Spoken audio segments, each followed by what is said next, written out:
থেকে ডাক্তার বলছি, রুগীর নাম বলুন, বয়স বলুন।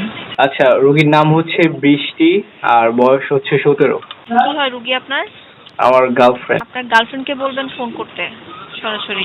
আমি তো এখন ওর বাসায়। তাহলে ওকে দেন। ও তো ওয়াশরুমে গেছে। ওর মাকে দেন। ওর আম্মু আব্বু তো বাইরে। আব্বু আম্মু আসলে ফোন করতে বলবেন। আপু, প্রবলেম হয়েছে, বুঝতেছেন?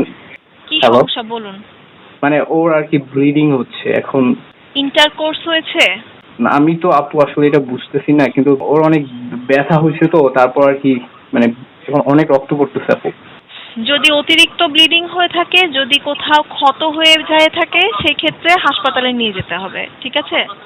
আর যদি সেটা না হয়ে থাকে তাহলে এমনিতেই ঠিক হয়ে যাবে। এটা তেমন কিছু হবে না, না? মানে আপেল কাটতে গিয়ে হাত কেটে গেছে একটু, হ্যাঁ, তো বেশি ক্ষত হয় নাই।